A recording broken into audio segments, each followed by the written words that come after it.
This is a special presentation of News 3. You're looking at a live picture of the Landmark Hotel. Just minutes from now, you'll hear the roar of dynamite, and this Las Vegas landmark will come crashing to the desert floor in a cloud of dust. It'll happen quickly, so pour yourself another cup of coffee and settle into your favorite chair for a show that you're likely to remember for a long time. Good morning, everybody. I'm John Overall. And I'm Sue Manteris. Welcome to this special edition of News 3. Another piece of Las Vegas history enters the history books. The Landmark Hotel will be imploded in just a few moments. Denise Roche is there now. Denise, what's going on? Well, Sue, John, we just got about a 30-second mark or so. 30 seconds away? Not quite? We're still 5. Auditory. Okay. Given the signal, we're out. We're out of the way? Now at any moment we can go. Any moment we can go. I think we're perhaps going to be best to step out of the picture here. Quite a lot of anticipation out here on the Landmark site right now, Sue and John, as you might anticipate. I was just talking to one of the gentlemen involved in this whole implosion, and basically this whole thing will also be filmed by Warner Brothers, a movie produced by Tim Burton, who also did Nightmare Before Christmas. Movie called Mars Attacks. The implosion will be used in that movie. We're now getting a standby. See what happens here. The premise of the movie, Sue, is that this Landmark Hotel, called the Galaxy Hotel in the movie, is under construction and that it is attacked by, as you might expect, spaceships from Mars. Still looking at a live picture here. We hear all kinds of standbys on a situation like this, of course. They definitely want to make sure everyone is well out of the way. No real release date on when we will see this on the big screen in the movies for Warner Brothers, but of course you'll see it right here live on News 3. So let's face it, that's better, right? Hey, Denise, earlier we heard a lot of sirens and we heard you talking through your microphone. There was some sort of a warning for the city. Is that what happened? Well, they've given us a 10-minute warning on this and so forth, and there's a lot of rehearsals for the movie going on up and down Convention Center Drive. We're right next to Convention Center, across the street from the Debbie Reynolds Hotel and Casino. And the movie folks have been doing quite a few run-throughs on what they will be doing for the movie, basically. Denise, so we've had... Denise, I know a lot of people were asked to stay away. Is there a crowd there at all? There is, but they are quite a ways back. We've gotten estimates from Metro, about 7,000 people on the perimeter around the Landmark. I'm not really sure what kind of view they're going to be able to get because they are being asked to stay quite far back at this point. Okay. Now, were a lot of the guests around the Landmark and other hotels and in the area warned of this coming up? Because I'm sure if they heard a loud explosion, they would be very shocked. How was everybody warned? Most definitely, Sue. They were definitely warned. We were talking to some folks from the Hilton yesterday, as a matter of fact. They'd all been warned. They're, of course, right across the street. All the people were kind of anticipating this as well. They want to watch out their windows, and they were asking us what time to get up and watch. Definitely, all the hotels within this vicinity did warn their people. I guess it could be a little disconcerting to wake up, look out the window, and see a hotel come crashing down. But again, any moment here, we're just trying to stay out of the picture so that you get the absolute best shot of what happens here. Well, we should give our viewers a little bit of history about the Landmark Hotel. It's 31 stories tall. It's 365 feet. Built back in, well, its construction began a number of years ago, back in 1961, but it wasn't really completed until 1968 by billionaire Howard Hughes. And of course, it's had a lot of ups and downs through the years, and it finally shut its doors in 1990. John, I came in town in 1989, and I went inside just once right before it closed, and to me it was such a spectacular place. It's so hard to believe that Las Vegas could not sustain this property and keep it open. It's really hard to understand that. Hey, Denise, are you still out there? Can you hear us? You bet, Sue. Okay, I remember when the dunes came down, there were a lot of special glasses for people who were going to be there, a lot of ash that was going to be spread around. What kind of preparations are being made for that, for the people who are out there, if anything?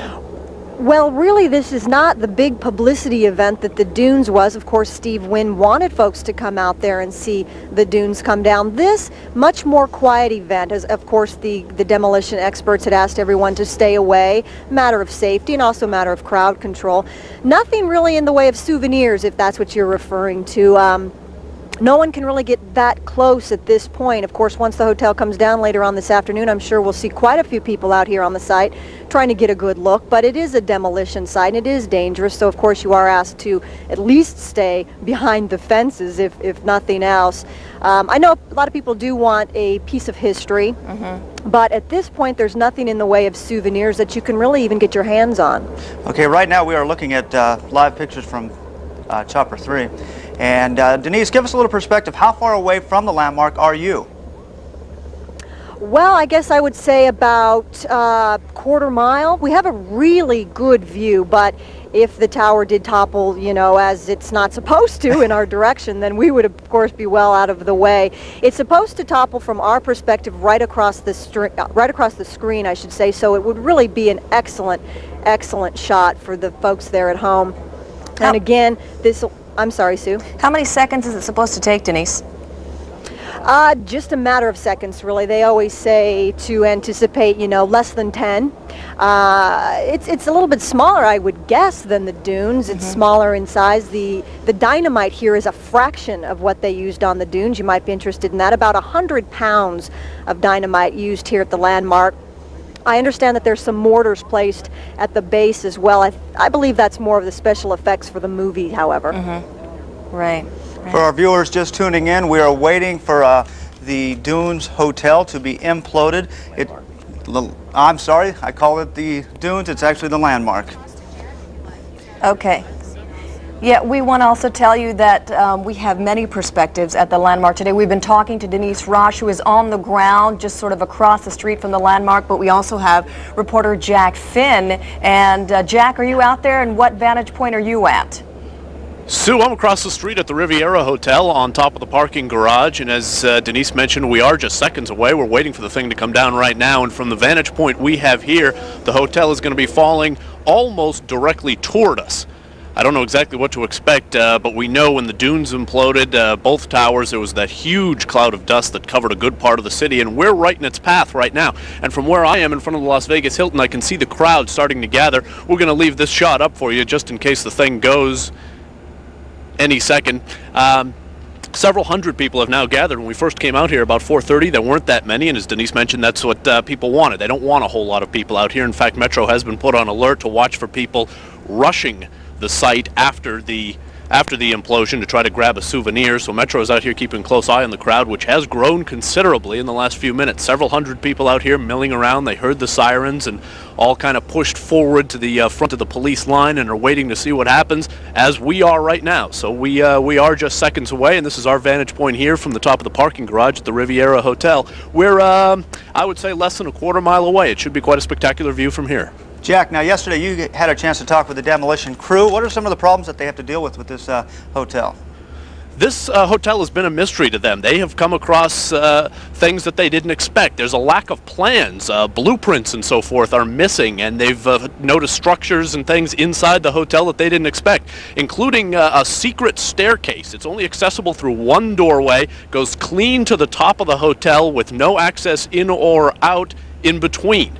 As we know, the one-time owner of this hotel, Howard Hughes, tended to be a bit eccentric, and the demolition experts are saying that this building has really lived up to that. They're finding all sorts of structural inequities that they really didn't expect. It's provided quite a challenge for them, but talking to Mark Liazzo of Controlled Demolition Incorporated, this is the kind of thing he likes. He likes coming out here and discovering a new building, and it's really, you would think that there wasn't so much science to it, but it really is a precise science destroying a building, and this one has been a very unique challenge for them.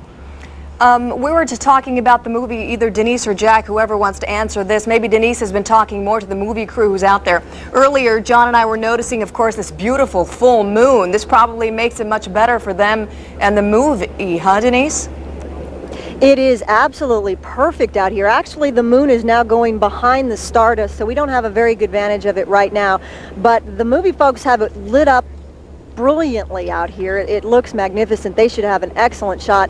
And right now you can see some light coming over the Las Vegas Convention Center, so there's just a hint of pink in the air, so that their shot should actually be magnificent when it does happen. Boy, I wish we had one. Okay, once again, we are live at the Landmark, and we have several reporters on crew. A little bit later, we'll check in with Chopper Tom, who's high above the Landmark. We are waiting for them to implode this building. And Jack, you talked to the crew yesterday. They say they're using less than 100 pounds of dynamite. Yeah, less than 100 pounds, all on the first 4 floors. The technical term they have is kind of a fancy term. They call it eccentric load, but basically what it is, they're cutting the legs out from one side of the building and it's going to fall in that direction. So, yeah, not a whole lot of dynamite needed, and the explosives are being placed inside the walls. The detonating cords are placed inside the walls to ensure that the thing is destroyed completely. Now, obviously, when this thing comes down, it's going to leave quite a mess. Did you talk to them at all about how long it'll take to clean it up? They really don't know. It's going to be cleaned up by conventional methods, dump trucks and so forth, and they have no idea. They're worried about bringing the thing down right now, and cleanup will commence as soon as an hour afterwards. Of course, it's going to be a big job to sweep the streets and so forth. They expect initial cleanup to take more than an hour before they reopen Paradise and Convention Center Boulevard. That's right. We're going to talk a little bit about some of the streets that are closed, and as you mentioned, Jack, they will reopen once again at 7 this morning so business travelers can get around. Let's talk about that right now. Now, here's a map that we've got on the air for you. Take a good look at it. Riviera is shut down from Las Vegas Boulevard to Paradise. Paradise is closed from Desert Inn Road to Karen. And Convention Center Drive is also shut down from Las Vegas Boulevard to Paradise. The roads should all be open again, as Sue said, by 7 o'clock. That's right. And as you mentioned earlier, Chopper Tom is up there too with Captain Greg up in the air in Sky 3. Tom, what can you tell us? Okay, we'll start trying to get a hold of Chopper Tom up in Sky 3, but they have a great vantage point. Here we go. Are we getting ready for the blast, guys? Denise? We are getting ready, Sue. We're getting ready. We're hearing the all clear. Stand by once again. Try to bring it to you live right here as it happens. Okay, so we're still not sure. I heard somebody in the background say, okay, get ready. But 30 seconds. We heard that. 30 seconds away. 30 seconds. Okay. Sky 3, Tom, what's your vantage point like, Tom? You've got a great vantage point up there. We are southwest of the Landmark right now, and we're looking at it from about 3,500 feet, so we will get an excellent view of it. And of course, we're going to be rolling videotape on this, so we'll be giving everyone who hasn't woken up yet a view later on. But we are less than 30 seconds away from the implosion. Should be a magnificent sight. Denise, talk us through this. And here we go.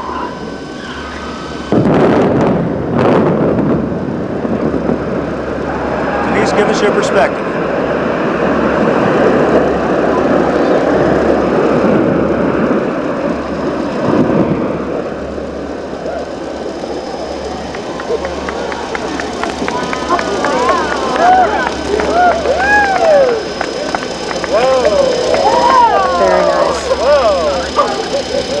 It's a magnificent sight, but kind of a sad sight as well, of course, for people who've grown up seeing that for all these years. Same thing with the dunes. You sort of have to be a little bit sad to see it come down because it's been on logos of things having to do with the city for years and years, and now it's basically a pile of dust, a parking lot eventually.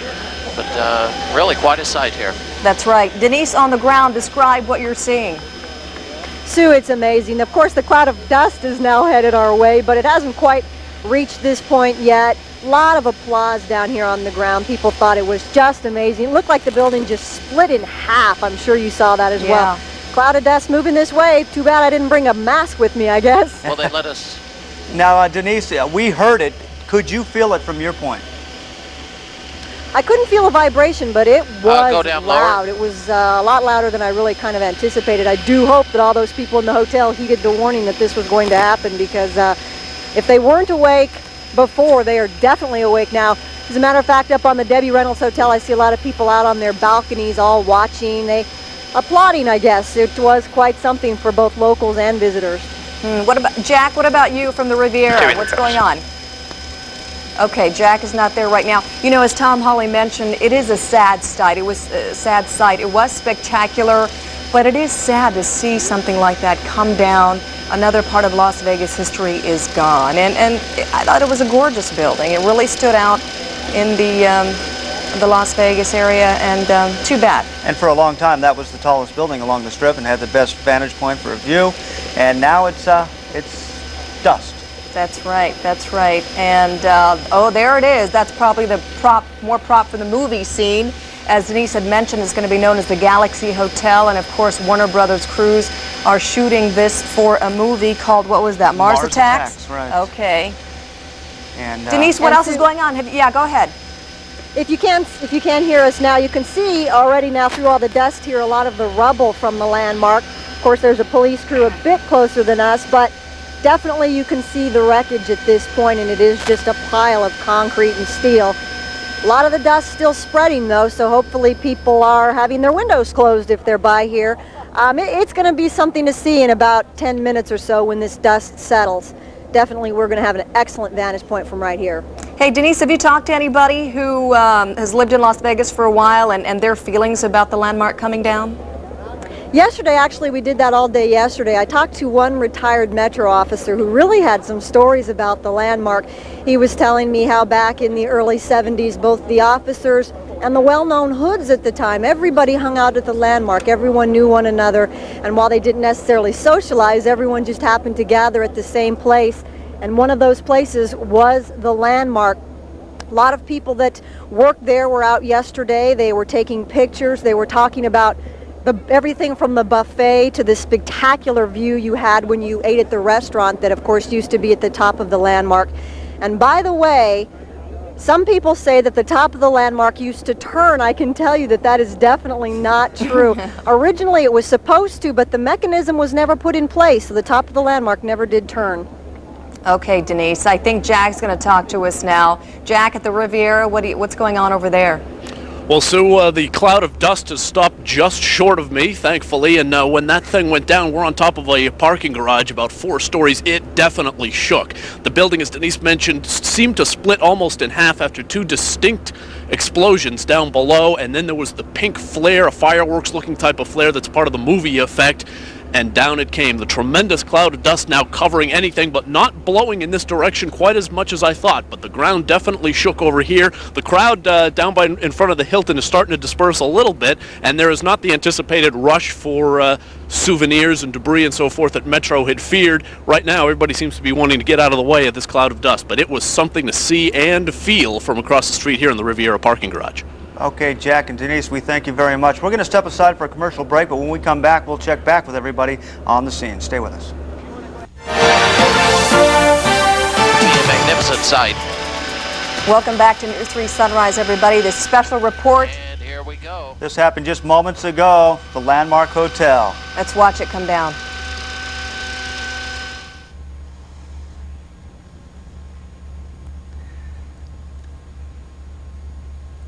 Wow. It's amazing to see it again, isn't it? And as Denise and Chomper Tom and Jack Finn were telling us, you could just see it literally breaking in half. There's another view from the ground. You can hear it crashing. The sparks you saw there were props from a movie being filmed as this is happening. And Denise Roche is live on the scene. Actually, let's go now to Chopper Tom up in the air. Well, from our perspective, you can clearly see the dust cloud. It's very slowly drifting south. It's a good thing there was hardly any wind this morning, just a very light wind, under 5 miles per hour. But there is a huge dust cloud that's slowly spreading. And Denise mentioned a few minutes ago that the top of the landmark never actually rotated, but I know it did shake once. Actually, back in the late 60s, I believe it was, when it was the tallest building in Las Vegas, a plane actually hit the top of it, somehow managed to hit the top of it, bounced off the top and landed in the rotunda of the convention center. So a little curious incident in the past history of the landmark. But now that and all the other history of the landmark lying in a pile of debris here in the old landmark parking lot. Yeah, as you mentioned, Tom, it was history, and Denise mentioned the restaurant atop the landmark. Apparently a lot of big-name entertainers used to gather there at the bar, and people like Frank Sinatra, Jimmy Durante. It was a hot spot, and now it is a pile of rubble. Let's go back down on the ground. Well, Sue, as you can see behind me, a little piece of the landmark, a pretty big section is still visible just behind us. They're putting water. The street sweepers are out cleaning up the mess. If we can take a look at the video one more time, it really is truly spectacular. And while you look at some video, joining me now, Mark Loiseau, who was in charge of the implosion. And tell me, how do you think it went in your estimation? Well, it went exactly the way we wanted it to. A little bit later than we expected because Tim Burton, the director of the film, was waiting for that spectacular sunrise over the hills over there. I mean, that's Las Vegas sunrise, can't be beat. And he was waiting for that light to pick up. But the front of the building sheared away as we thought it would, and then the back section rotated over nice and slow for the cameras. And